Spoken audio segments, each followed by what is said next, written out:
BruCast is back, baby.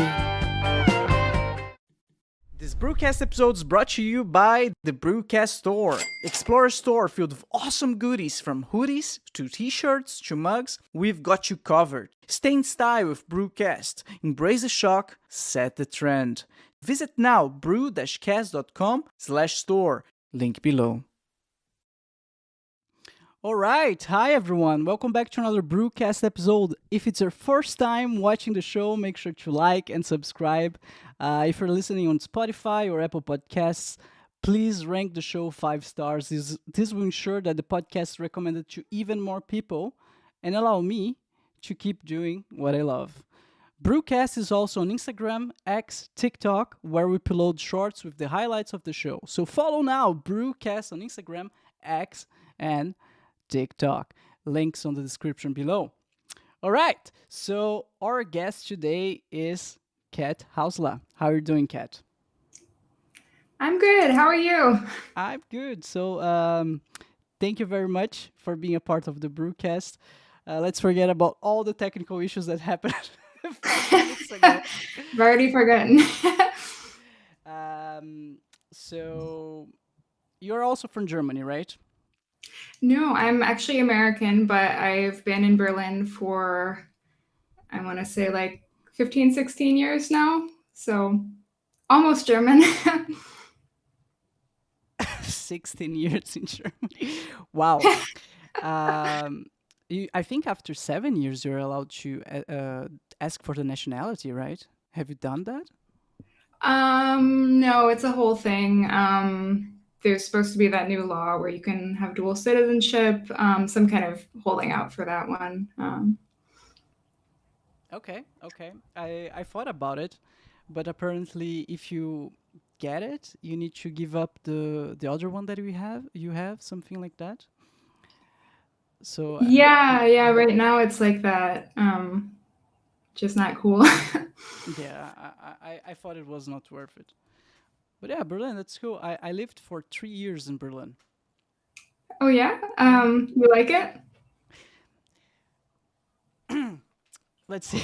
It's a very special city, you know. There's a lot of techno, for sure. A lot of parties.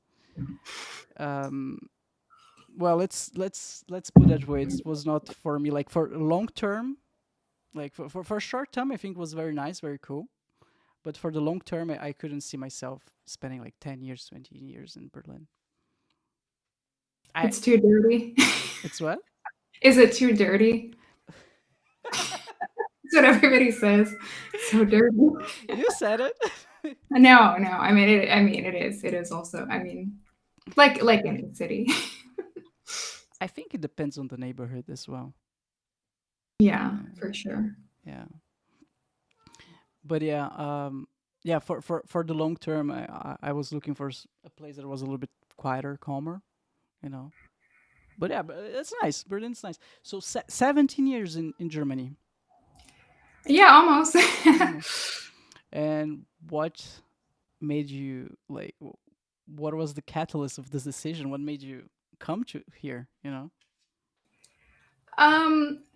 Well, a lot of the time, especially people who are kind of older Germans will be like, "Why did you move to Germany?" And I'm like, "I didn't move to Germany. I moved to Berlin." Like, I actually majored in German studies, so I did study abroad in Berlin kind of the year before I moved here. And before that, I had been living in New York where I was studying, and I was really into New York. And then I got to Berlin, and I was like, wow, this city's amazing. It's like a lot, slower than New York. And I mean, not slow, but just not this very hectic rat race environment, but, people doing their own different things and no one specific look and just very, very different. And then, so after I graduated college, I kind of moved to Berlin very messily and took a while to get everything set up.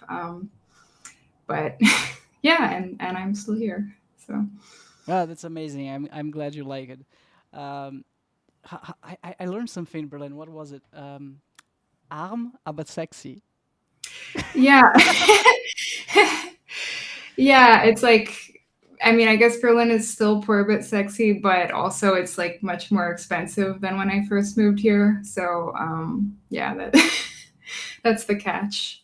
Have you been staying in the same flat since the beginning? Oh no, I moved so much. It's originally just living in, a rented room here, sublet there. So I've probably lived in like almost every district. But now I've been in my current apartment for a long time. So gonna try to not move now that it's so expensive. It's so expensive. So for those listening, it's crazy expensive now in Berlin. I think all around the world, but in Berlin, it's like insane. I call it the apartment hunt madness. At least that's the term I came up with. I moved twice inside of Berlin and was like never again. I remember, Kat. I was in the street once, and there was this guy. He was like wearing a nice suit. Like he looked like a decent guy, and he had a sign, and it was like medicine student looking for a flat for 5 months. It's Yeah, insane. it's pretty wild. But yeah. So that's in my case good that I've been in this apartment probably now for like 10 years, and I don't have to look. But Yeah, keep it. yeah. Is I guess in Gütersloh it's easier to find a place compared to here. I would say it's a bit easier. Yeah, a bit easier. But still, it's everything is way more expensive now. So I lived in Gütersloh before. So I was living in Gütersloh, and then I went to Berlin for 3 years or so, and then I came back to Gütersloh. So when I was living in Gütersloh for the first time, my rent was 300 euros, more or less. Yeah. When I came back, after the whole inflation and so forth, same place, like same size, etc., 800. Oh yeah. I can find places, but it's still super expensive. Yeah. All right, Kat. So, 17 years in Germany. Have you been a writer this whole time? Yeah, and also before that, kind of always since I could write. But yeah, I mean, nowadays it definitely, I mean, being in Berlin definitely plays a role because yeah, my two novels are both set in Berlin. So that's definitely, yeah, being in the Berlin atmosphere and seeing the kind of Berlin types and characters around has definitely played a big role for me. Oh yeah, oh yeah. There's a lot of characters. Yes. Yeah, I mean, during the time that I lived there, I made so many friends, and I mean, not German. I think one of them were German, like Yeah. because there's so many characters, like people from Taiwan, people from China, people from all around the world. They all come to Berlin. It's like this hub, right? This magnet. Yeah. Yeah. I'm interested to see what changes, but yeah, it is definitely somewhere you can meet people from everywhere and people doing all kinds of different things, like artistic stuff and but also just weird stuff. All right. Kat, could you maybe center yourself a little bit better? Like the camera, you're very. Maybe you can move your camera down a little bit. Oh yeah, sure. Is it Yeah, that's better. better? That's better. Okay. Thank you. So yeah, so what inspired you to be a writer in the first place? Um, I think just I love reading, and also I just love stories in general. I mean, both in books, but also in people telling stories, and fairy tales from childhood on. And I eventually then you just think I like to tell stories and be part of this process. And I'm also just really interested in language and the way that words sound together, and you can combine them to create these images, and just something that I'm really passionate about starting from reading. I think wanting to be a part of that. Mm-hmm. Yeah, I'm sorry. You're also a translator, right? Yeah. um, I think it's actually kind of closely related in a way, and both things inform each other, because even though when I'm translating, it's often very mundane things and not literature, it's still this process of you have this meaning and you're trying to get it across, and what's the best word to do that with, and I mean, in the case of writing, it's like you have the image in your head or the scene that you want to convey, and you're thinking of the best words for that. But with translation, you have the idea that's in the original text, and then you're kind of trying to bring that across. So I definitely think it's related, even if one is less creative. Mm-hmm. Yeah, totally. I can totally see how they're related. Have you ever done any translation? Um, let's see. I mean, officially, no, of course not. Okay. Uh, Unofficially. Unofficial, yeah, yeah, once or twice, because I used to live in France as well, and it's a very convoluted story. Berlin That's the because best love, kind. France, and then I went back to Brazil, etc. And when I went back to Brazil, I had some mangas, like Mhm. the Japanese comics, and I started translating them again to Portuguese, just for myself, and then translating some of the Brazilian ones back to French. French. Okay.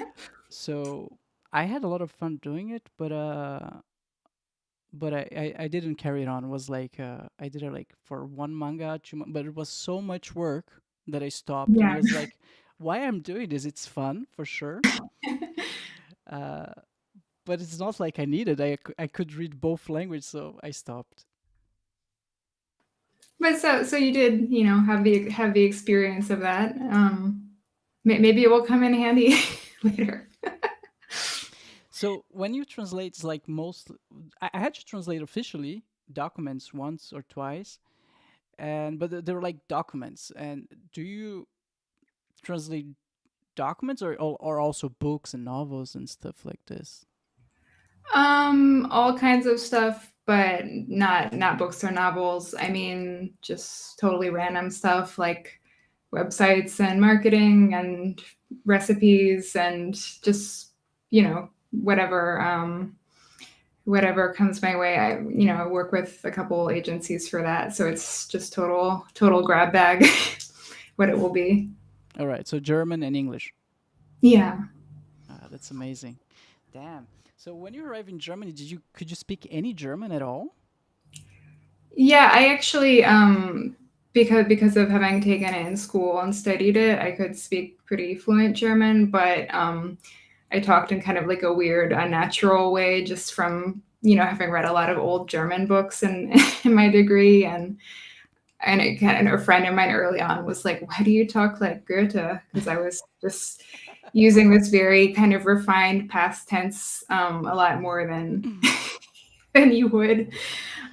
So yeah, I was definitely able to communicate about everything, but not not in a very idiomatic way.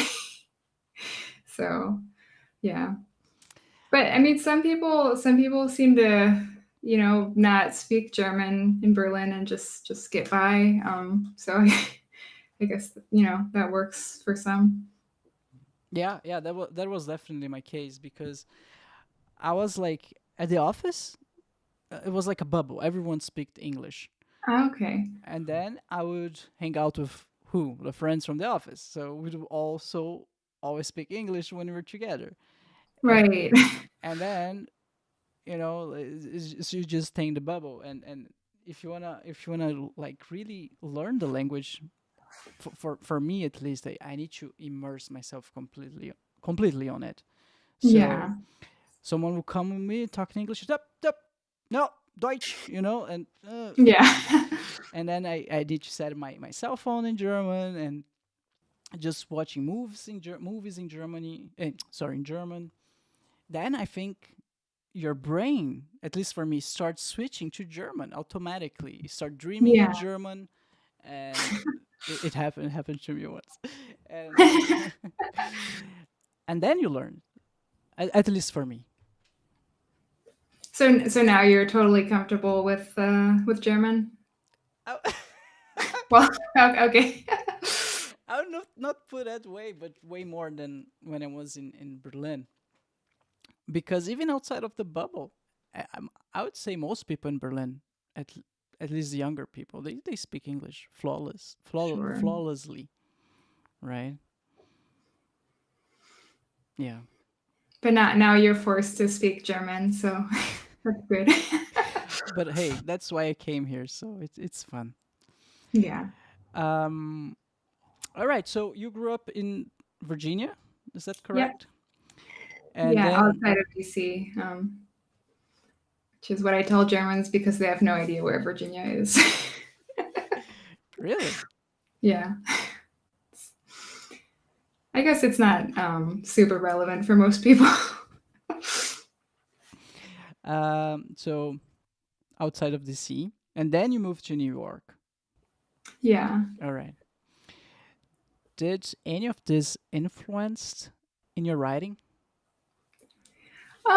Yeah, I think so. I'm definitely a city person, and I think that just being exposed to so much more and interacting with more different kinds of people, as you do in a city compared to the suburbs, Yeah. definitely gives you more material, I think. Mm-hmm. Mm-hmm. Just not to say that people can't write interesting things about suburbs, but for me personally, it was very enriching. Mm-hmm. Yeah, I imagine for sure. And now you said that your two of your books they take place in Berlin. Yes, with a little bit of exception in my last novel, What I Know About July. The protagonist is a musician, so he's on tour for part of the book, but the rest of the time he's in Berlin. So probably like 80% Berlin, we'll say. All right. So 1 second. I'm gonna do something here. Damn. Okay. There you go. And then damn. Who's So that? that's your latest novel. So what I know Yeah. about July. Could you tell a little bit more about it? Yes, and I will not read that text that is on the screen. Basically, the protagonist, Simon, he's this very anxious indie musician who's kind of trying to get his life together. And, he's sort of getting there, but he's just plagued by this very, very clingy fan, July, who's always acting like she knows him and always just showing up wherever he is.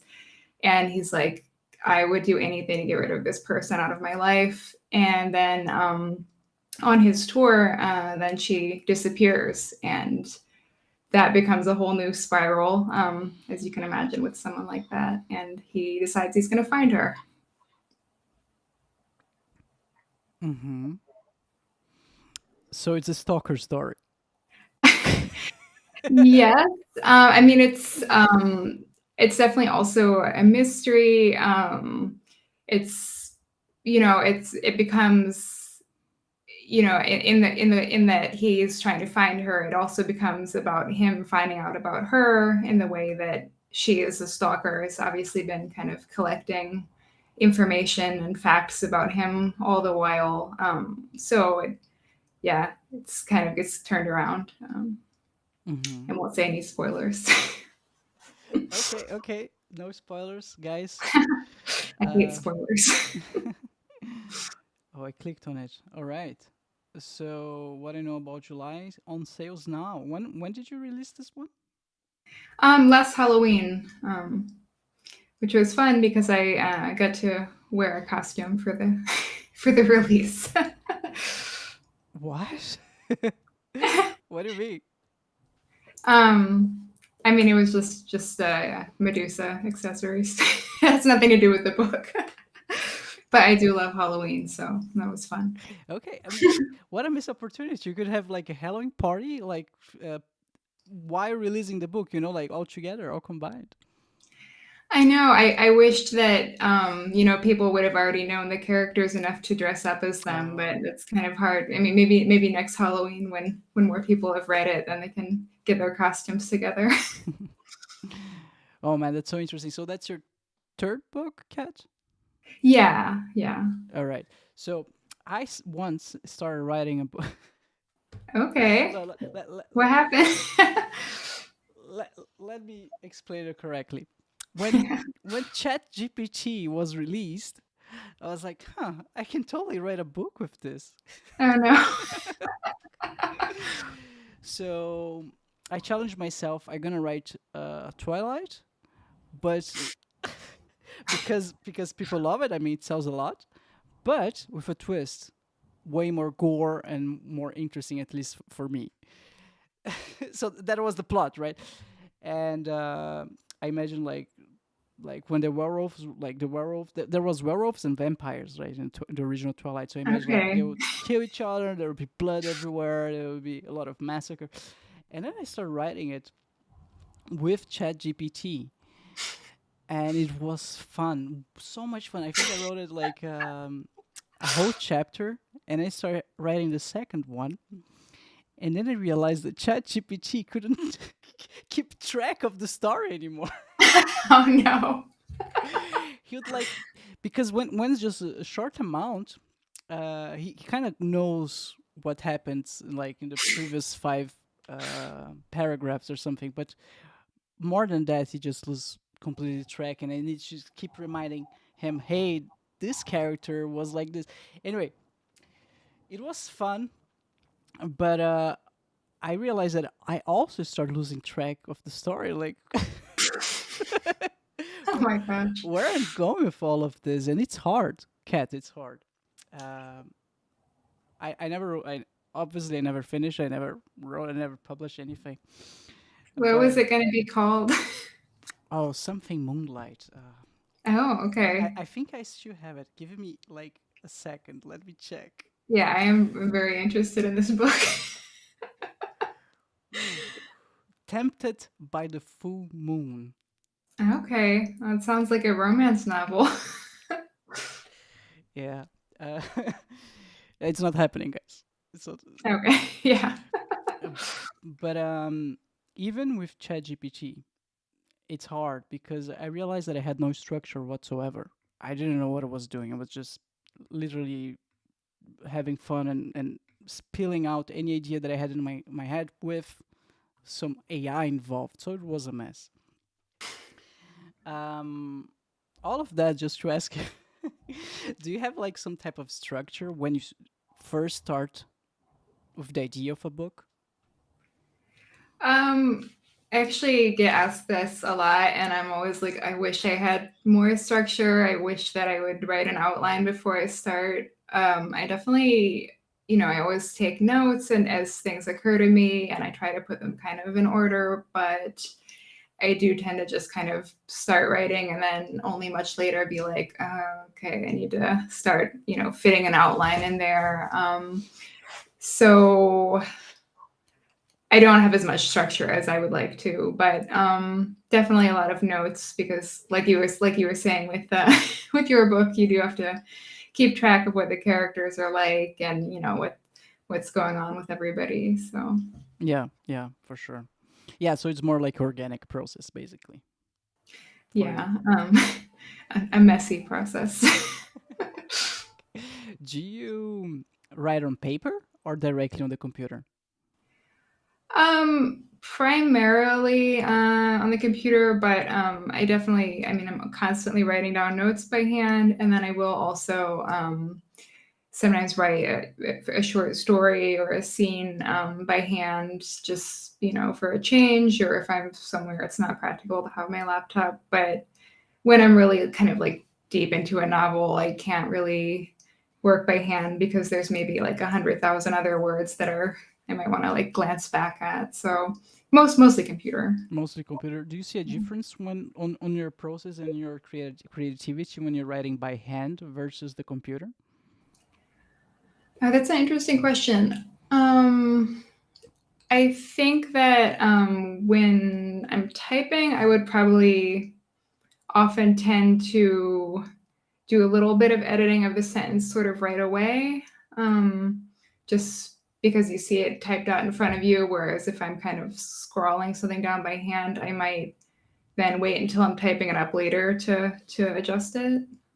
So maybe a little bit more orderly when I'm typing. More orderly when you're typing. Okay. Yeah. Interesting. I heard from some writers that some of them, they're very methodic, right? They like to just do it by hand and some just by typing. And I heard like good arguments from both sides. And but what we really think was interesting, like the people who said that writing by hand is better, they said it's better because it kind of forces you to be more conscious about your words because you cannot as delete it as easily as you could on your computer. Yeah, Yeah. but you can cross it out. So You can what? you can cross it out with your pen. And it's not exactly the same as deleting, but That's the messy part you told us about. yeah, that is the messy part. um, all right. So what I know about July. So how long did it take you to write this one? Really long. No, I mean, probably a couple of years. As the novel is set in 2015, and so that's when I started it, and then I will say probably the process of editing and doing various rounds of edits and being on submission also kind of added a lot of time to that. So probably a couple years, like maybe I don't know. I want to say like 2.5 years to write it, and then I was on submission to agents, and there was some back and forth advice like there should be more clues for this, for the resolution of the mystery. There should be fewer clues, So, and then the agent that I had at the time did just very, very thorough edits or things she wanted me to change. So that was definitely, I don't know, like 6 months or just adding a lot of time. And then also my publisher wanted more revisions, which it's always more than you think. A couple years of writing, but also probably another year or something of editing. So when you say submission, it's basically you just send a version of the book to the publisher and they're gonna review. That's what you mean. Yeah, I mean it's very well, like I'm with a small press, so they take direct submissions. Some publishers they only want to see things through the agent, and whether agents or publishers, it's very specific about what they want to see in a submission. They might say, just send me a pitch first and I'll ask, or send me the first 10 pages, the first 3 chapters. It's always, very specific. So, yeah. What's the difference between the agent and the publisher? Well, as I was saying with a small press, like you can just submit yourself directly to them as a writer, but otherwise, you have the big 5 publishers. They do not take unsolicited submissions. So if you want your book submitted to them, the agent would do that. And basically they're supposed to have contacts at various publishers, and then later on after publication they would handle rights like film rights and other subsidiary rights to your book. So they don't do any of the publishing for you, but they supposed to sell stuff for you, and so you can not have to do that. Okay, so they do the complicated part. Yeah, well, it's a matter of Yeah, perspective. yeah, of course. I'm sorry. It's one of the complicated parts for One sure. of the complicated parts, yes. I do not like submitting that much. So, Hmm. Man, that's so interesting. You mentioned movie rights. So that's something that you negotiated with them when you're delivering your book, submitting your book. well, I don't have an agent right now. So the publisher does not have the film rights. I have them. So, if Mm. somebody just walks up to me and wants to buy them, I'll, have them. That's but yeah, all of that's kind of very specifically detailed in the contract, film rights, foreign language, and this and that. What else you can sell. Damn, that's so interesting. So is it always the goal of most writers when they are developing their book to have a movie afterwards or a series? That's like our always like the end goal, at least nowadays. Is it? I mean, for me personally, it's not like I would be excited if someone wanted to make a movie of my book, but it's not like I write the book with that in mind. Mm. I mean, it's definitely something that probably makes books a lot more profitable compared to, because it also just gets the word out a lot about the book. And if it's a popular series or a movie and everybody's heard of it. But no, wouldn't like go into writing a book thinking about that. Mm-hmm. Okay. Yeah, I heard, I don't know where, that some writers they already write it with like a cinematic style in mind. Like already Yeah. they already write it imagining the movie. Well, whatever whatever works for them. Yeah. It is something that people say to me a lot, like, "Oh yeah, like I can totally see this being a movie." And I'm Yeah. like, "Well, I'm not stopping anybody from from making the movie, but I'm not a filmmaker, so." Right. So if there's any filmmaker listening to us right now, what I know about July is ready. Oh yeah, yeah, good point. Kat is here. She's waiting. Yeah. Have you heard about Brandon Sanderson? No, I don't think so. Oh man, I need to show you this. 1 second. Okay. Brandon Sanderson. Sanderson. There you go. Okay. So this guy, so he's an American author. He wrote so many books during the pandemic, especially I remember during the pandemic he released this video on YouTube. He was like, "Oh guys, by the way, um, this last 1.5 years that you didn't hear from me, I was busy in my basement and I wrote those 2 books. And then turns out I wrote 3 more books. Oh, What? by the way, I wrote 4 more books." And then he created the Brandon verse. I know superficially the story, like superficially, but something like that. And, Okay. and Wow. Um, well, good for him. He's a very fast writer, I guess. I don't know how. It's insane. Brandon Sanderson. There you go. I won't find the video specifically right now, but it was insane. He just like start piling script. That's how you call it, script, or the initial phase Like of manuscripts. manuscript. Start piling manuscript on top of manuscript, and everyone's like start going nuts. Anyway, I won't find it right now. Okay. Now you're just trying to make me feel bad because I didn't write 5 books during the pandemic. No, I'm sorry. Of course not. This guy is nuts. I don't know how he did it. Like the whole world was like, dude, like take a chill. Yeah, yeah. I don't know how, but He was in the zone. He was just churning them out, I guess. I don't know. maybe he had a vision. Like he had a mission, a vision, and a mission. Yeah. I read one of his books and I really enjoy it. How it was called again?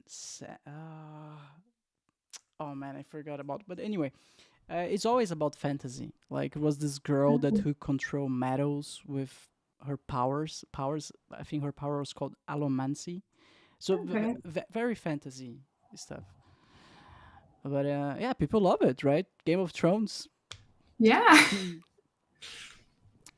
Do you have a favorite book, Kat? Yes. Well, lots. I have like 100 favorite books. But I mean, one of my favorite books is Laughter in the Dark by Nabokov. Uh, it's just it's almost kind of a mean book because he tells you in the first couple paragraphs all this horrible stuff that's going to happen to the main character, and then it does. Oh, sorry, Laughter in the Dark. Mm-hmm. Um, Laughter in the Dark. yeah, it is. It's kind of a dark book, but it's also funny. I really like it. What it is about? Um, it's basically, long story short, it's just this guy who kind of ruins his life to have an affair with this not very nice, much younger woman who manipulates him a lot. But it's, it's all not very nice, but interesting to read. All right. Yeah. Lovely. Yeah, and no, I love Daphne du Maurier also. Just all of her books. I mean, I think most people are most familiar with Rebecca, but I think she just was really great at literary suspense, which is something I'm very into. What's her name again, please? Daphne du Maurier. Daphne du Maurier. Yeah, Okay. All right, I'm gonna take a look. So I saw yeah. the Laughter in the Dark, the previous one that you mentioned. It was Russian. It was written by Russians.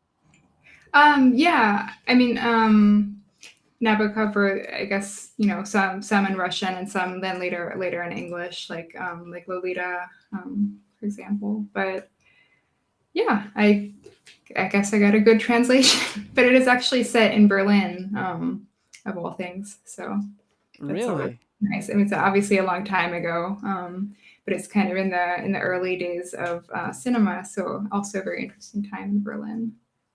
That's so interesting. Yeah, Berlin has a whole thing with cinema, right? They have the Berlinale, something like this. Yeah, I did actually. I was out of town and didn't go this year, but in past years, I have another friend who's super intense about movies, and we've gone to like 3 or 4 Berlinale movies a day, and just really been exhausted after the film festival. So it's a lot of fun. Uh, all the movies are extremely depressing. I will say that. I mean, it's rare that you ever see a comedy at the Berlinale. You're like, this is a great movie, and also like I'm filled with despair. All right. Okay. Oh, but it can be fun. Some depressing movies are amazing. Yeah. What's your top depressing movie? Ooh, top depressing movie. What was the name again? It was a movie about. It takes place in Sweden, and it's about a little girl and a little boy. They meet, and at first the little boy did not know that the girl was a vampire. Oh, okay. How it was called again? I'm so sorry, I forgot. But it's kind of depressing because I think the little girl kills everyone, and but he loves her Don't tell me anyway. the ending. Hmm? Just kidding. What? I said, don't tell me the ending. Just kidding. Oh, I know. I want to say, guys, you need to watch. But Me and everybody. oh man, how this movie was called? I forgot about it. Anyway, this was pretty depressing. I love it. I love it. Have you seen? I wouldn't say this is depressing, but it's kind of weird. Have you seen The Alternated Man with Jake No, Gyllenhaal? I think it's I called haven't even heard of it. the Duplicated Man. Duplicated Man. Yeah. So with Jake Gyllenhaal. Jake Huh. Gyllenhaal. Let's see. I don't know how I to. think it's with a Y. Yeah, Oh, I oh. called it. Okay, so in Brazilian Portuguese, when I watched this movie in Brazil, it was called The Duplicated Man. In English, it's called Enemy. Okay. Never heard of it. Oh man, it's so weird. I love it. I recommend it. Okay. Is uh, it like sci-fi or? I'm gonna give you the plot. So Okay, but not the ending. No, not the end, of course not. So there was this guy, Jake Gyllenhaal. He was living his life normally. I think he was a teacher, something like that. And he started renting DVDs just to watch at night. He had nothing to do, etc. And then one day, uh, he realizes there was this cameo in one of the movies, and that guy looked exactly like him. I was like, Oh. that's not possible. I don't have a sibling. I don't have a sibling. I don't have relatives. Like, why this guy looks so much like me? That's so weird. And then he started looking for, like, he look for the credits, his name in the credits, and he finds it. And then he turns out this guy's on other also came in another movie, and then he started going crazy, paranoid. He started looking for this guy in all those DVDs, and he's talking to his guys like, who is this motherfucker? Like, they stole my identity. It was exactly like him. So he starts stalking the guy and realizes that the guy is basically a clone of him, and it's very creepy. And then he tries to reach out to him, and I won't. Of course, this other guy is married, of course. And well, anyway, you see It where sounds this good. goes. I love doppelganger stuff. So it sounds creepy. I think you would like it. And it has this talking thing, like from Yeah, yeah. yeah. No, that's sounds like a good recommendation. So enemy would be one, and I think one last one that I really like is also kind of crazy. It's Wild Tales. It's a Spanish movie. Wild Tales movie. Have you heard about it? No. So as the name implies, it's not like a single movie, but it's like a compilation of different short movies, and they are all wild and crazy and intense and mind blowing. Uh, for example, this one, I won't spoil anything. I just gonna Good. I just gonna give you the plot of this one. This is the last one. This is one of my favorite. The There's this couple. They're about to get married, and the bride discovers that the groom, that's how you call it, the groom was cheating. He was cheating, I think. And she was like, okay, it's our wedding day. I gonna I gonna have my revenge the best way possible. Anyway, I would spoil, Oh, yeah, it sounds good. but as you I can always see, I always need to watch more short films, so that's a good recommendation.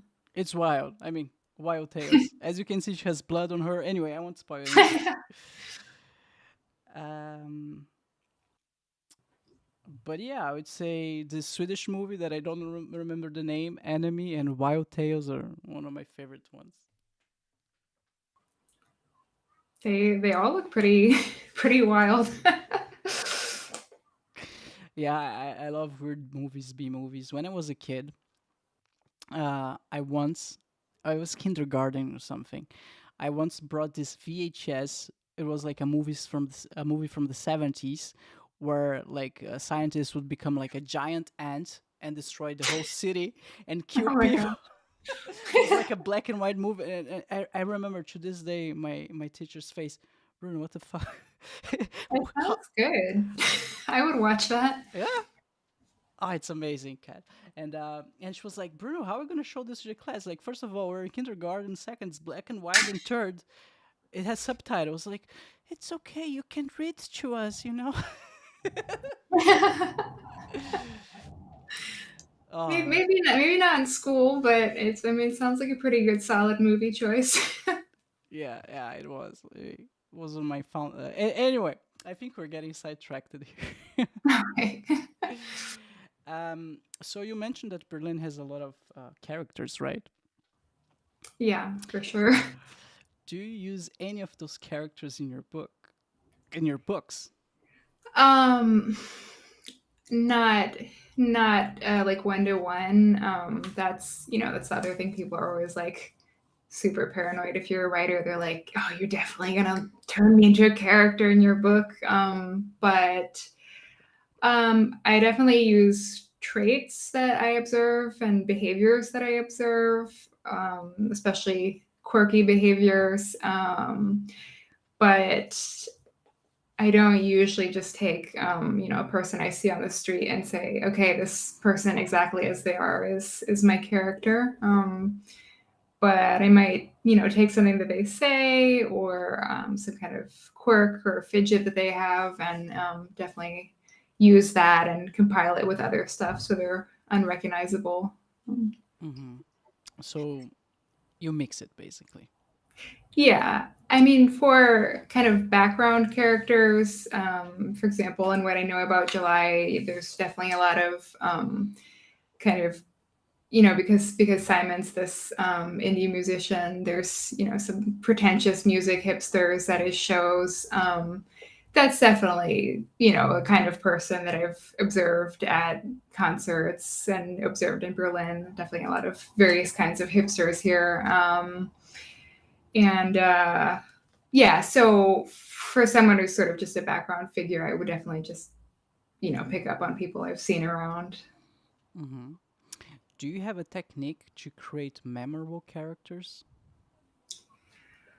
Um, I think I flesh them out a lot more over time as I kind of get to know them because, I usually have a pretty good idea of the protagonist, but as you write a book, you're putting them in all these different situations, and it's a little bit like a chemical reaction. Like, how will they interact with this setting and with these other people in this scene? And then you kind of see how that shakes out, and you also learn about them. So it's sort of like getting to know someone over time, and then in a later step in the process, then I would go back through and see like, okay, how can I make this person consistent? Like, I've learned what my vision is of the character over time, and then then I go back and say, okay, is he like this in every scene where he appears?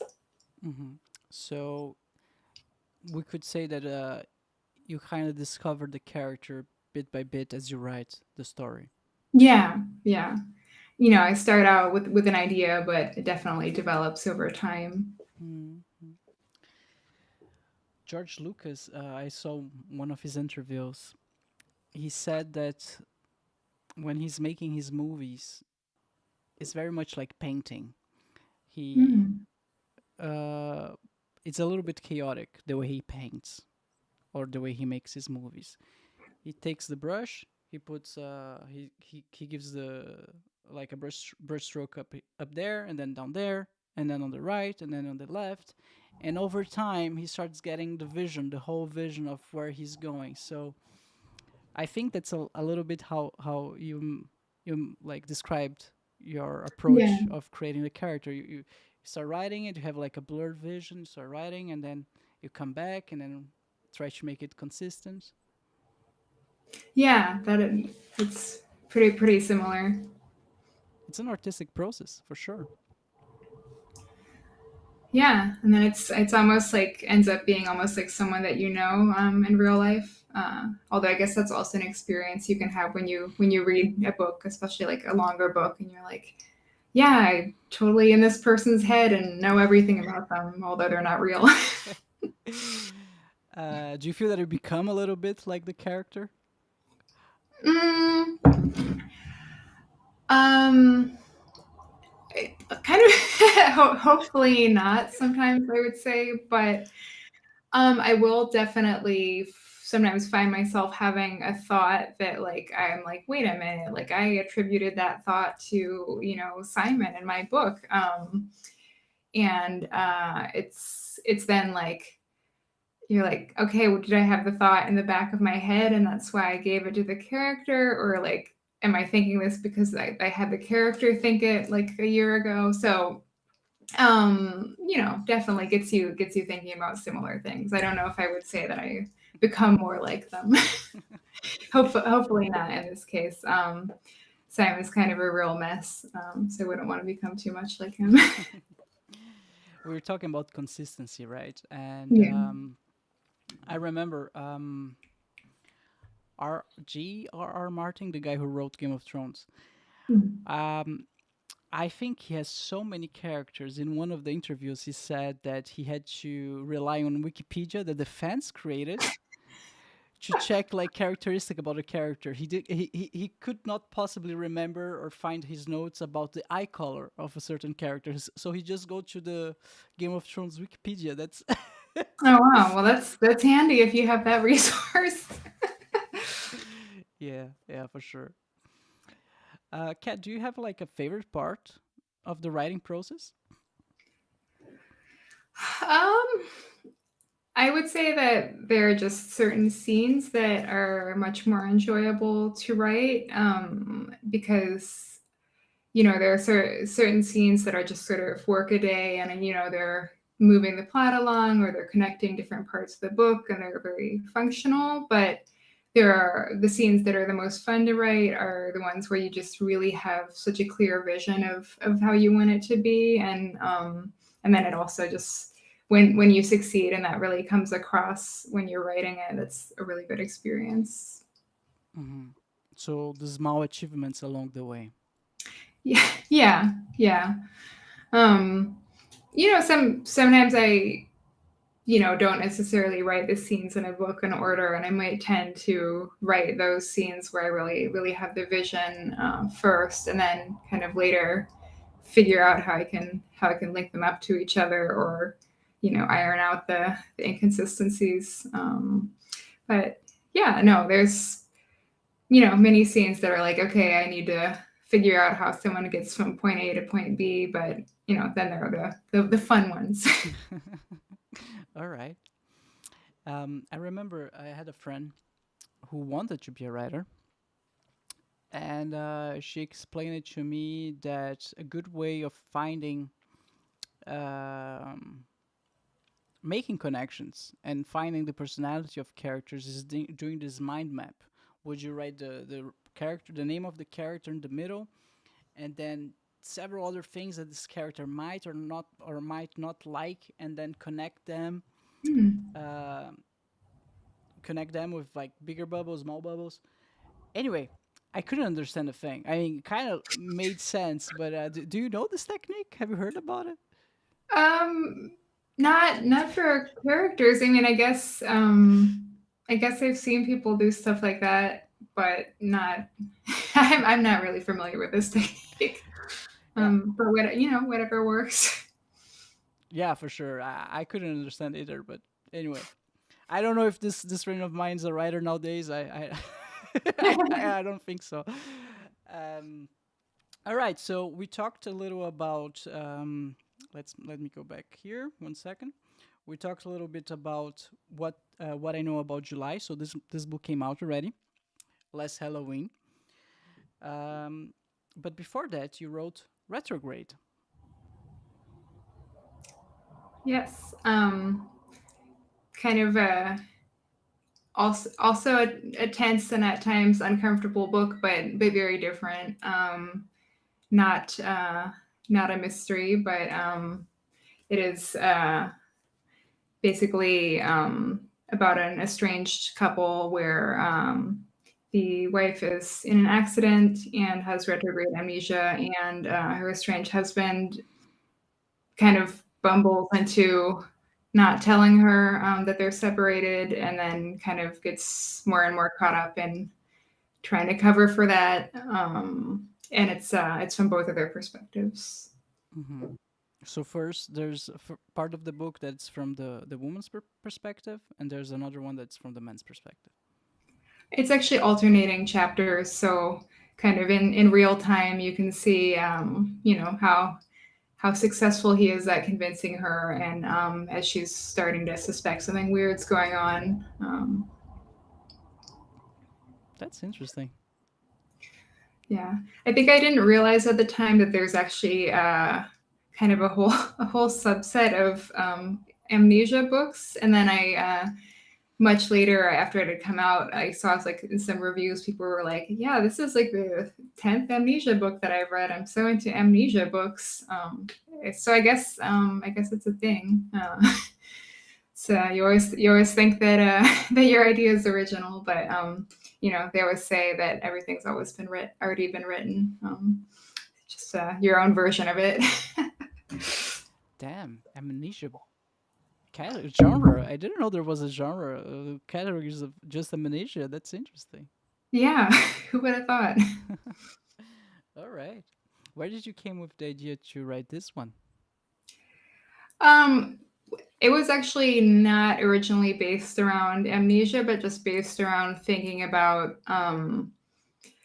if sometimes when people are in like a terrible place in a relationship and they're not broken up yet, but they're kind of thinking like, there's this thinking like, oh, if only we could go back and start over and just go back to this earlier place in the relationship.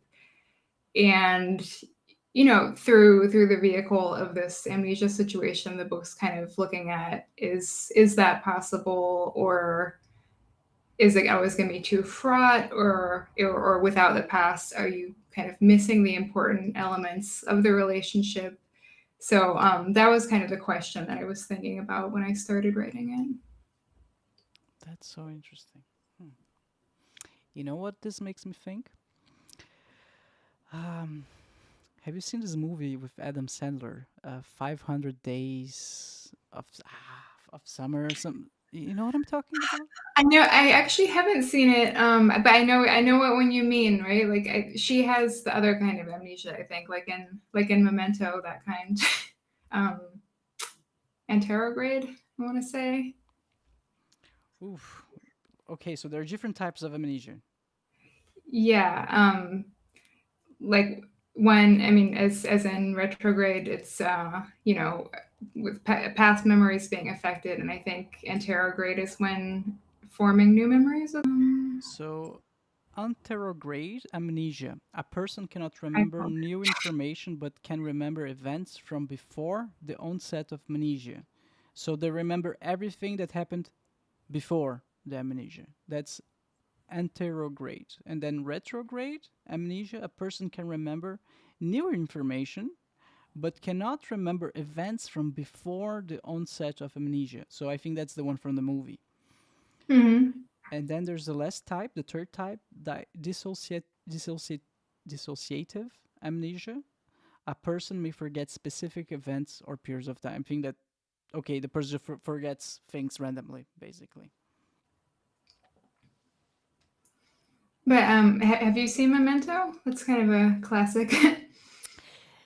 It's the one that plays backwards, right? Spoiler alert. Yeah. No, I mean, I think everybody knows that by now. It's the one that play forwards, right? Yeah, that one. Wink.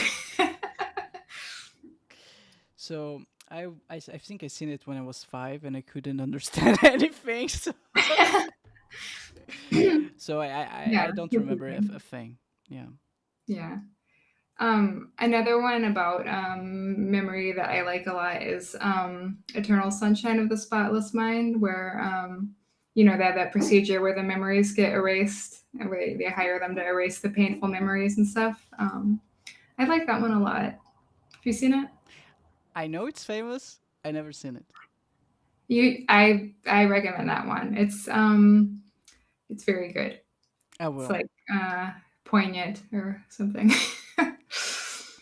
Have you seen this one with Ashton Kutcher? Okay. That could be any movie. uh, a butterfly effect. I want to say no. I don't think so. Cat is amazing. Yeah. Okay. I think it's one of my favorite movies as well. It's also weird. We are talking about weird movies before, depressing, dark. Sounds great. He literally he can from an early age. His mom noticed that he cannot remember certain events. He's very forgetful. Maybe he has amnesia. Who knows? So he takes him to a therapist, and the therapist recommends him. I won't spoil the end. Don't worry. Okay. Good. The therapist recommends him to just keep track of his days through a diary. So he started writing things through the diary, and then whenever he forgets about a certain day of a certain event, he just reads his diary to see what's going on, what happened. Well, here what happens. Whenever he starts reading his diaries, he goes back in time to the moment he wrote the thing was happening. What? Yeah, so that's why he was blanking, because that's not a spoiler. He was blanking because he was going back in time to anyway, it's mindfuck. Okay, And yeah, that's all about that. he started like, whoa, I have this power, so I can change my life, I can change my future, I can change everything. So he started trying to go back in time to make his life and his friends' lives better. But the thing is, every time he does it, he just fuck it up even more. Right. And that's where I'm gonna stop. Yeah, that's what happens with time travel. I feel like it never goes well. It depends. If you're the Avengers, Yeah. have you seen in the latest Avengers movie? I have not seen that many Marvel movies. I've seen a couple of the Marvel movies, but not that. There's just so many. Yeah, especially the latest ones. They are. I can't keep track of all the characters. I guess I'd have to consult a Wikipedia. All right. So, oops, sorry. Um, Retrograde by Cat Hausler. So a novel. When this one was released? 2017. 2017. Okay. And since then, you've been working on the new one.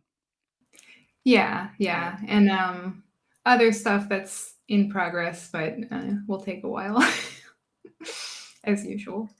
Ooh. I'm not like what's his name, Sanderson, writing all the books at once.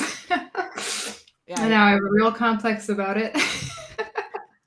Don't worry. I think there's something wrong with him. I don't know. I hope he's not listening. Now you really hurt his feelings. Sorry, Mr. Sanders. There's any? So you have new projects. There's anything that you can tell us about? It is set in Berlin. Kind of everything I write set in Berlin now, just because it's right in front of me. But no, I don't like to say anything about stuff I'm working on, because then I don't know. Maybe I'm making this up, but I feel like Kafka said that everything that you talk about turns stupid while you're working on it. It's some kind of quote that I'm totally messing up. But anyway, I kind of like to wait till things are more solidified that I'm working on before I say what they're about, in case they don't pan out. Yeah, I think that's a smart move.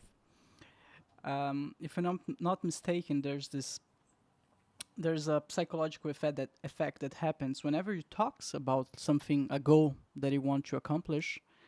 Your brain kind of thinks you're already accomplishing that goal, which which demotivates you in accomplishing it. So I want to learn how to play Foo Fighters on the guitar, and I'm gonna do it, and it's gonna be amazing, Cat. And just by talking and sharing that quote unquote secret with you, I'm already tricking my brain to believing that I'm already doing it, which is bullshit. So.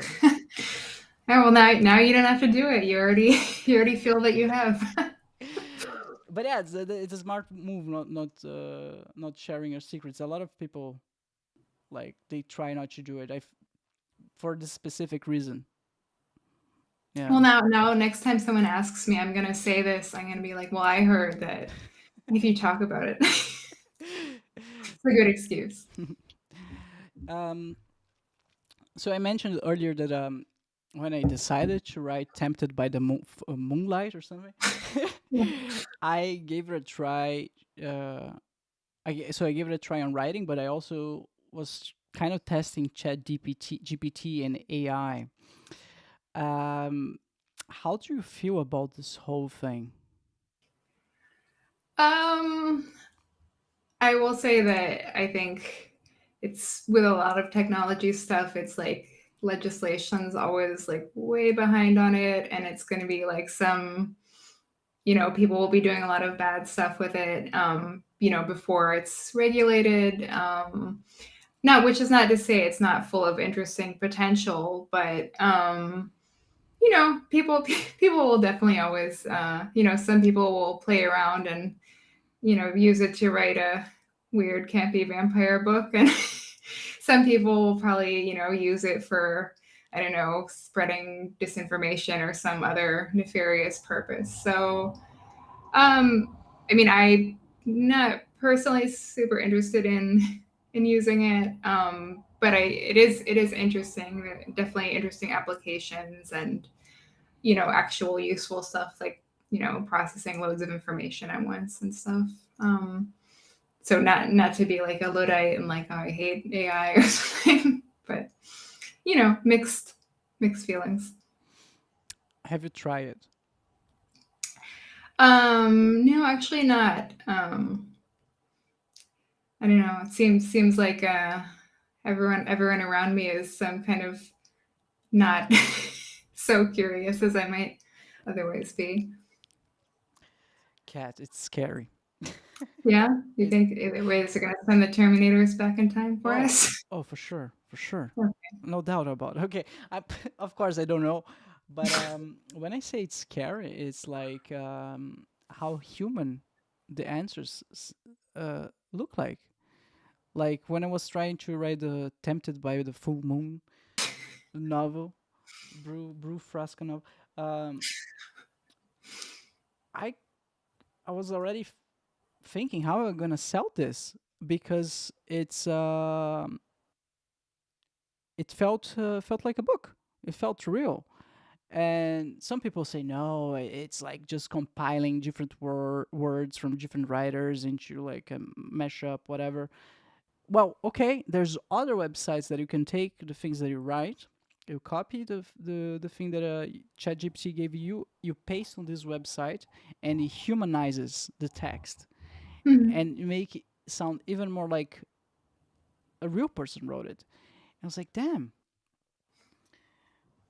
this will change the world.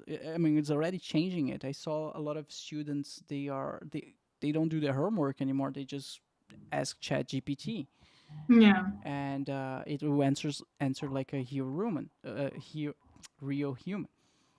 And that's another example. So you could write tech, you could write novels, short ones. You could ask ChatGPT to do math for you. Like there's so many different applications, and I often wonder like how much this will impact everything in the future. It's already impacting a lot. I use it on so besides my podcast, I'm also a game developer.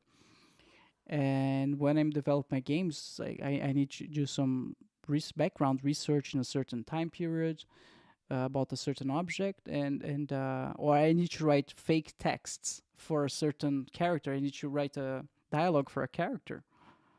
I just ask ChatGPT. Okay. And it's working. Scarily well. It's crazy. Yeah, and until it takes over society and sends the evil robots to kill you. Until then.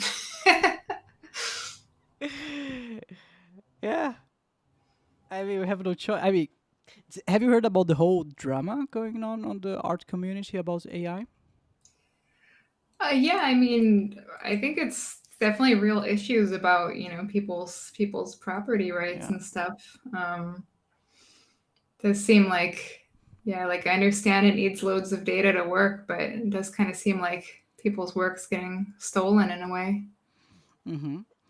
I seen it today that the EU is actually coming up with some laws to regulate AI. Good. Good. Yeah. So let's see. The EU, AU. Uh oh. Let's accept all of those cookies. What is this fake website? I don't That know. does not look like a real real EU website. AI regulations here. The EU Artificial Intelligence Act is setting the global standard for AI as GDPR did for data privacy. We give you a brief overview about the act and how you can get ready. All right. So unacceptable risk, high risk, limited risk, minimal risk. Okay, guys, there's a lot to cover. I'm not reading It it all. said something about video games at the bottom. That's you. Oh, damn. Minimal risk video games. Minimal risk applications See, such you're as. good. Thanks, EU. All right, so applications such as spam filtering or video games are deemed to carry a minimal risk, and as such, they are not subject to further regulatory requirements. Limited risk, other AI applications still carry obligations with them, such as disclosing that a user interface with an AI system. Best practice related to data quality and fairness are essential even in the risk regime. So, high risk, okay, unacceptable You want to risk. know about unacceptable? Okay, social scoring. Or manipulative systems, potentially leading to harm or outlawed completely. Uh, all I can think about it's like manipulating the votes, right? You can like create a Right. fake video with AI or a fake campaign with AI to manipulate potential voters. Yeah, that's. I mean, it's our even with the technology that was available before, there was a lot of risk of disinformation about votes. So yeah, should be worried about that now, I think. Yeah, for sure. And I think here it's covering everything. It's not only covering text, but it's also covering video and like deepfake stuff like that. Yeah, I mean, hopefully they got the real experts in there who know what they're talking about. Um, Man, that's we'll see. crazy. That's crazy. Have you heard about Sora, this new AI video? Like you just type anything that you want and it generates a video to you. It's called Oh no, I Sora. haven't. Yeah, it's great. It Anyway, seems creepy. I don't like all those pictures where they have too many teeth and fingers. So like a video is probably much worse. It's like really horrifying. they tried to generate what was his name again? Will Smith, the guy, the slap guy, uh, eating spaghetti. Have you seen that? I know, not that one. Oh man, it's nightmarish. It's the worst thing ever. Oh no. Okay. I need to show Now I need to see it. you. Let's see. Now that you said it's nightmarish, I absolutely have to see it. Eating spaghetti. There we go. Oh my. Strom für dein Phone.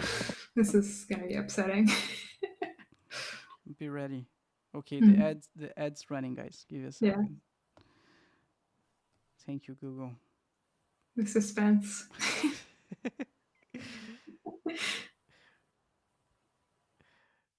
Okay, you ready?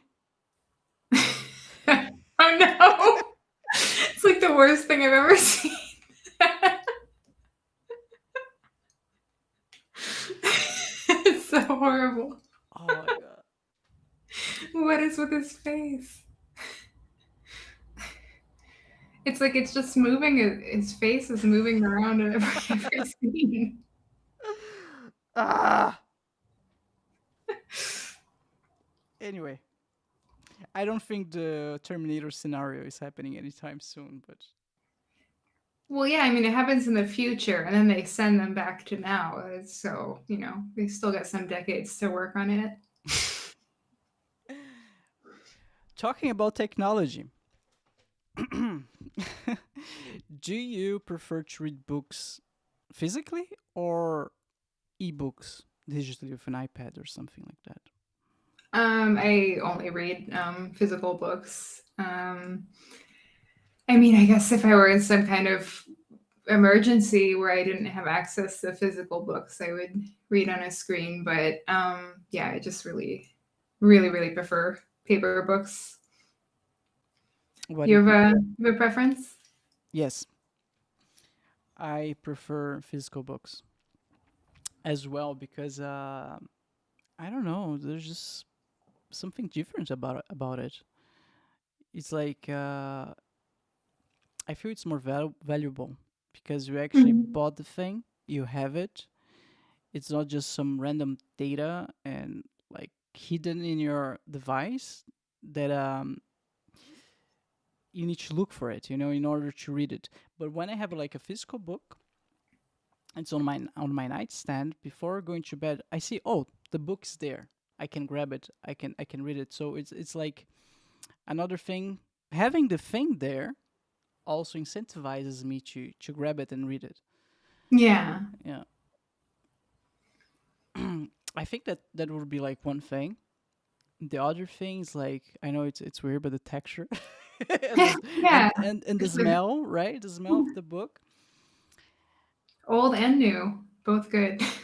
old and old and new, because all of those things, they create the experience, right? It's not only reading, but it's also smelling it. It's also touching it. You don't realize it, but I think your brain is unconsciously like gathering all of this information to one experience. That when you're reading digitally, you don't have any of this, so it feels way more. I don't want to say meaningless because it's not. It's not, but less important, I would say. Yeah, I mean, I think it's definitely, depends on what your habits are. Like, I know some people are just read exclusively ebooks, but I think also because I work, work at a computer screen like a lot, and doing when I'm doing something like research for translation, and just like always like kind of skimming stuff when it's on the screen. So then I do feel like I have more of like a skimming attitude when I look at stuff on screen compared to a physical book. Mm-hmm. So, Mm-hmm. um, but yeah, I mean, some people are like, oh yeah, but I'm going on a trip and I can take 100 ebooks in my ebook reader, and which obviously does make sense because books are heavy. But Yeah, I tried Kindle once, and I like it way better than the iPad. Reading on the iPad, like because you don't have this light coming directly at your eyes, so there's no right. eye fatigue that much. And there's something very addictive about the Kindle page swap.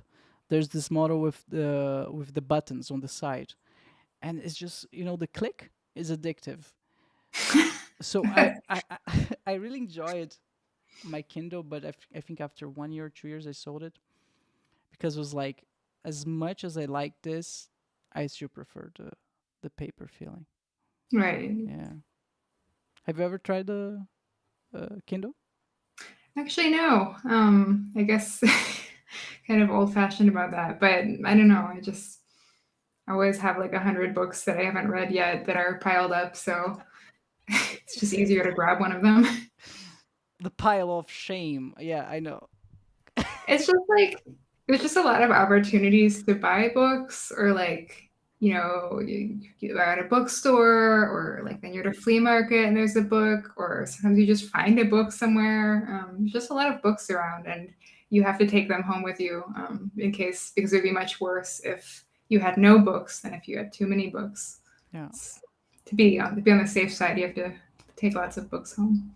Yeah, yeah. And Berlin has m- one of the most amazing bookstores that I have ever been in my life. Which Oh, one? I forgot. Of course, I forgot the name. I always forgot the name. But it's amazing. Like 3 stores, like one, two, three Oh, like floors. this one? I think so. Yeah, that is huge. Yeah, it's so cool. I used to go there, just spend 2, 3 hours just browsing the books. That's another thing that you don't have on the internet. Like I mean, of course you do. You can see the books on the screen, but it's not the same. Yeah, yeah. It's more like you have to be looking for something and you don't like stumble upon it as much. Yeah, yeah, of course. Um, Neil deGrasse Tyson once said that he hates personalized ads on YouTube and the internet, so Mm. forth, because they're literally scanning your web history, your what you like, and just pushing this more and more again and again and again in all of your ads, basically. So what it's doing, it's basically limiting uh, the exposure that you have to new things. And that's something that I agree with Neil that I might like something that I don't know yet. I might get an ad for something that I never seen in my entire life. I was like, man, this is amazing. I need to buy it right now. But we don't get this on the internet because we have all those cookies and those websites tracking us and those personalized ads, and that's something that we don't have at the bookstore. Yeah, that's true. Although if you're a writer, you actually your internet history's really messed up anyway, and you're always just searching for like how to hide a body. That's what every writer is always searching for, or something like that. So at that point, your personalized ads could be anything. What? I swear, it's like every writer is Googling like how to hide a body or something even weirder, or Really? like or like I don't know, like can you survive off of drinking blood, or like something so weird you can't even think of it. That's what they're Googling right this minute. What? So if the ads are based on that, I mean, they might be pretty random. Oh man, your ads must be crazy. The most disturbing one, which I still haven't figured out what it is, and I think a lot of people get this, but it's like Temu, and it's like some kind of weird, I think, maybe like jaw device, but it looks like a plug in this person's face, and it gets shown all the time on dictionary websites for some reason, and I find it very disturbing. So okay, I need to see it, of course. Yeah, if you Google like weird Temu ad or something, like I found it again one time and I still didn't know what it was. I was afraid to click on it. Let me see. Okay, it was not that. Oh, here it is. I see it. There it is. It's the plug at the bottom. It's the Not that one. It's when down is the weird face plug that's happening. Oh, I've seen this. What the fuck is that? I don't know, because there's like an electric device that goes with it in the picture, but I have no idea what it is, and I'm very afraid to click on I mean, $4, New Zealand euros. It must be amazing. Well, let's buy 10. it. Yeah, I mean, we'll see what that does to your personalized ads. Okay, I'm not enjoying this game. Let's stop. Okay. So, can you actually? I'm sorry, I need to ask. Can you actually survive just by drinking blood? No, it's actually too salty. It's too salty. Okay. It's too salty. If you would just drink blood, you'd have way too much sodium. And I mean, not that I was Googling that, but I guess that's probably the case. No, I've definitely Googled it before, and the answer is no. Oh man, it must have so much fun writing. Yeah, when it's not like the millionth time that you've edited the same sentence, and you're like, I can't even look at this anymore. But no, it is a lot of fun. Kat, there's Oscars for book writers, like something like the Oscars, like. Yeah, there are a lot of big awards. I'm trying to think like what the very biggest prize is. I don't know if there's, I mean, obviously stuff like, Pulitzer Prize and stuff, and Nobel Prize for Literature, but that's kind of more of, like I feel like they're taking in the lifetime stuff there. And then I guess like, I don't know, the Man Booker Prize and stuff. There. There's a lot of big prizes. Not to brag, but I will say that I was very excited. I am a finalist in the Forward Indies, which are for small press books. So, I mean, but my book. So that's one that's for small presses. It is not an Oscar, but just to plug that right now. Of course, for which book? For What I Know About July. What I Know About July. Amazing! Congratulations. Thank you. But yeah, I think that there are definitely a lot of really big ones out there. But I think you generally, for the very biggest prizes, you have to be super well known.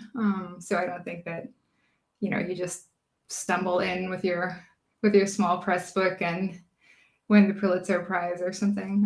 Probably not. Hmm. But I would imagine, correct me if I'm mistaken, but I would imagine like most things in life, it's like step by step, baby steps. You write this book or this novel, and then the next one a little bit better. You kind of know what you're doing a little bit more, and then you build on top of this one and develop your third one, and so forth. Uh, it's something like that. Like you just get more experience over time, and eventually, who knows? You write something that catches the attention of millions of people, but it might never happen. But yeah. Yeah, I mean, it's there's also, you do always in any field want to feel like you're getting better over time, Yeah. but and there's also a lot of factors, just like luck in a way, or sometimes I think with a song or a movie or a book or anything, it can just happen to come out at just the right moment where it kind of captures the zeitgeist and just really becomes a hit, or Yeah. it can be totally the wrong time and nobody sees it. So also luck, definitely involved. Yeah, for sure. For sure. Yeah, the way that like let me phrase it correctly. Everyone wants to be a success, right? But that's like an external factor. You are trying to get external validation for something that you create. And something that I learned in the recent years, that's a lost battle, because how can you put such a valuable thing, your like your self-esteem, everything, into external values? It needs to come from within. That's something that I try to apply to all my work now, either podcasting or playing the guitar or doing my work, developing games.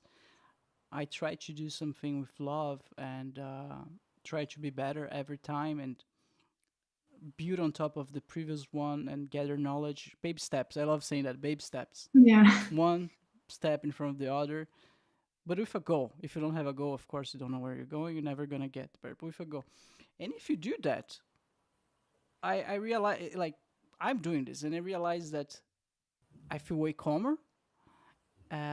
It just feels safer because I'm not expecting any prize. I'm not expecting people to validate me anymore. It's just doing it because I like it and I love it. And eventually, if there's a prize at the end of the day, great. But that's not why I'm doing it. I mean, that seems like a very, very healthy attitude to Yeah. have.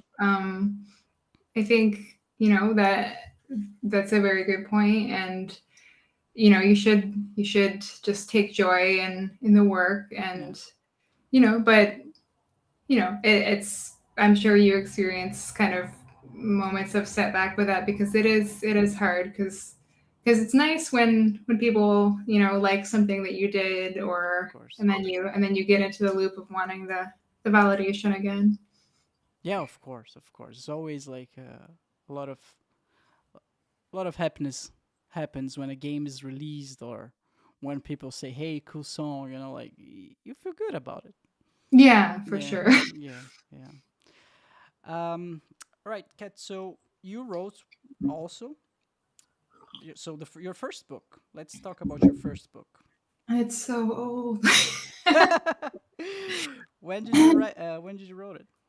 Let me even think. Like, I don't know. I want to say it came out like 2008 or something. It's short stories set in New York, not Berlin yet, because wrote most of them in New York still. And I have a sentimental connection to it, but I'm sure nowadays, reading something that I wrote such a long time ago, I would definitely be like, oh, I should have done this differently. So, um, yeah, it's strangely, I do occasionally have people ask, like, where can I get a copy of this? And I'm like, how have you even heard of this book? It's really old. What it is about? Um, I'm trying to think even how many short stories there are. It's just all about different kinds of people living in New York and trying to figure out kind of who they are or how to lead better lives or um, kind of clashing with their environment or the people around them. So just a lot of different, sometimes very small or interpersonal struggles. But yeah, they're not connected except in the way that they're just having these kind of New York experiences. How many stories are in there? I didn't know this was going to be on the test. I'm gonna say 8 for some reason. I'm just gonna say that. The Heroes itself, the title story, is maybe like sort of novelette length. It's definitely the longest. I have not read this book in a long time, so correct me in the comments. So just to make it clear, everyone, the title of the book is The Heroes and Other Stories. It was released in 2008 or or 9 or is 9. Okay. Yeah, Anyway. good point. 2009 is what I meant. All right. So the one you're most proud about, which book is the one you're most proud about? The one with the prize, right? Well, I'm gonna say what I know about July, not because I think like, oh, it's a million times better than Retrograde or anything, but just because it is a more complex novel. Because through the fact that Retrograde's like confined to this apartment and very limited cast of characters, it was just like a much more tidy book to write. And what I know about July just has a lot more going on. So I feel more proud of kind of bringing that all together and fleshing out that world. Okay, I have a question. So, is there a specific thing that you would hope that the readers take away from all your books, or is like something specific for each book? I would say that the general thing is just the experience of seeing the world through that character's eyes, like whether or not they're similar to that character, and maybe having the experience of being a person totally different from themselves, because that's an experience that's meaningful to me in reading books, is just being so invested in the character and experiencing their world. So I would hope in any of my books that that's what people experience. So a different perspective on life. Could you say that way? Yeah, and you could even say a different life. So the whole package. That's beautiful. There's this phrase, this quote, that it goes like this: the highest form of knowledge is empathy. And what I take from this is basically you need to put yourself in someone else's shoes in order to stop judging or to have a broader view on life, right? And what a better way of doing that than reading books? It's like you said, you're putting yourself in someone else's shoes, so you're experience life through their eyes, because love it or hate it, we all experience life differently. Yeah, absolutely. Yeah. How do you balance your work both as an author and as a translator? Because you're both, basically. Yeah, I have a good setup now where I can do the things on separate days, and just translate part-time. In the past, before I was able to get to this point, it was more difficult to kind of be trying to work on books after like a full day at your other job. So I'm lucky in that I've been able to reduce translation hours over time, and have more time that's I can focus on writing. So there's always like the process of having ideas and writing down notes about something is something I do every day or anytime. But of actual focusing on a book, it's good to have a separate period of time. Hmm. Do you write on weekends as well? Yeah, pretty often. I definitely don't try to be working as many hours as during the week, but yeah, there's always a lot to do on books, so I do tend to a lot, probably too much. Yeah, all artists, we suffer with this, right? Once you Yeah, start, yeah, yeah, the way. yeah. A friend of mine once said, Bruno, like, if you want to be a good artist, like, she really knew a lot of good artists. She said, you need to be drawing and painting all the time. When I mean all the time, it's like all the time.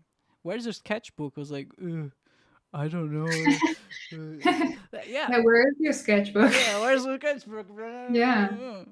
I was like, anyway, I was like, yeah, I guess I don't want to be an artist because it's just all you do. I love drawing and love painting, but I also love traveling. I also love hanging out with my friends, and I'm like, I guess I would never be like an exceptionally amazing world famous artist. And that's the thing with like world famous artists, they just do one thing and one thing only. um for example, Bob Marley, there's a recent movie that came out from Bob Marley, One Love. The actor who played Bob Marley, he was very clear in one of his interviews. He said, "I don't want to say that he was a workaholic, but he was a workaholic. He would wake up in the morning, he would spend the whole day recording, playing, practicing, go to bed, and repeat, and do that every Mm. single day." And that's something that I see not only with Bob Marley, but with all the world greatest. Um, Elon Musk, for example, world greatest. Elon Musk, for example, he said, and he said several times that whenever he starts a company or he start working on a project, that's the only thing he does. He sleeps at the office. He sleeps on the sofa, and he wakes up already like dressed up, and he goes to work, and that's everything. That's his life. He let the art, I would call it art, consume him. And okay, and then I start thinking, if that's the price to become one of the world greatest, I guess I don't want to become one of the world greatest, right? Because I believe that like everything, you need some certain balance. The yin Yeah. yang, the balance is required. It's part of life. So work is amazing. I love what I do, but I also love my friends. I cannot. Mhm. The balance needs to be there, but I also need to practice sports. It's an art form. Being human, I think Joe Rogan said that it's an art form, and I think it makes sense. Um, I Yeah. I don't know where I'm going with this. I think there are definitely different ways to be an artist. Like there's Yeah. definitely, the ones who are just gonna, just spend every single second and all their energy on that and be about that one thing. But, I think you can also have balance and other stuff going on in your life. And I think it just depends upon the kind of person that you are. Yeah, yeah, for sure. Obsessive people, they tend to go all the way into the workaholism. Yeah. So I do not recommend it, guys. No, I mean, I definitely love having time off. So Yeah, yeah. Burnout is real, and it's not fun. yeah, Um, not trying to do that. please don't. Kat, I have one last question for you. If that's okay. Yeah.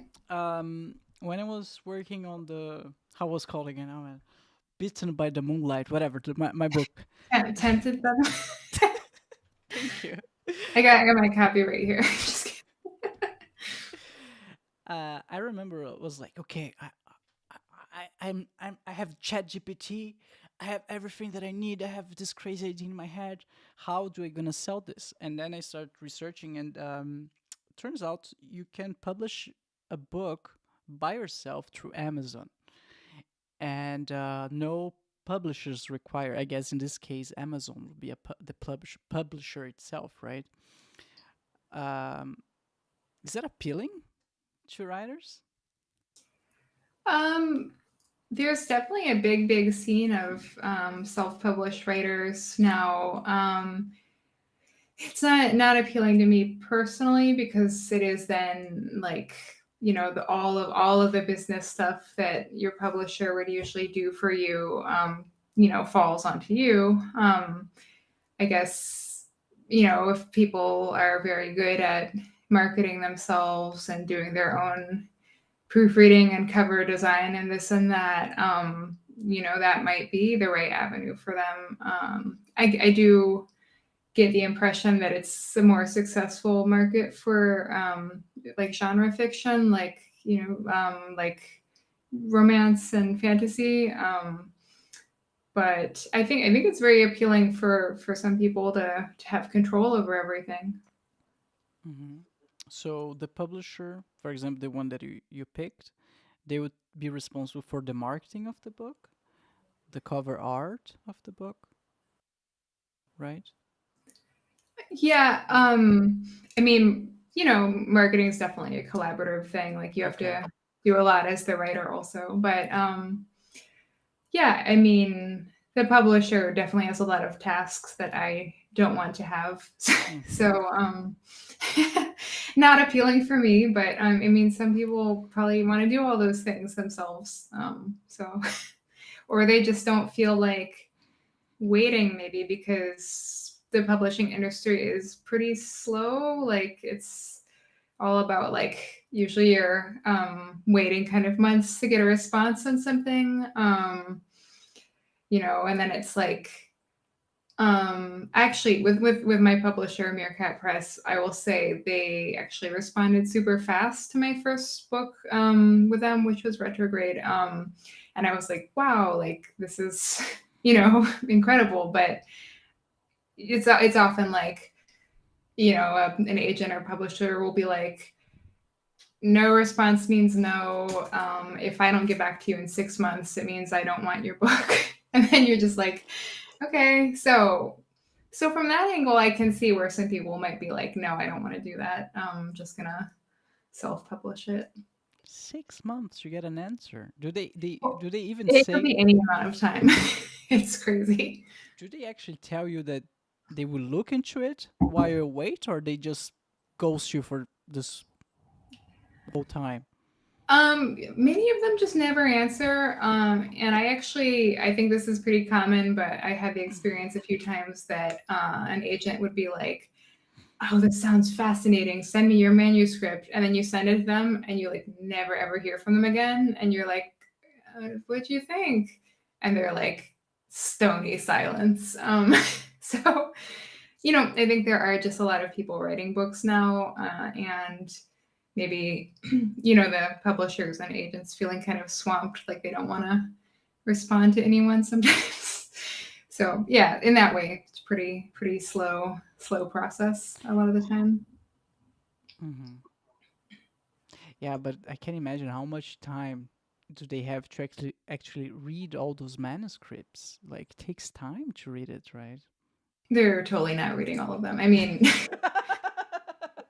it's like I'm just making this up because I have not ever worked in publishing. I'm just imagining it to be like the process of when I go in a bookstore and I'm like, look at this book. I'll like look at the first paragraph. No, this is no good. Let me see this.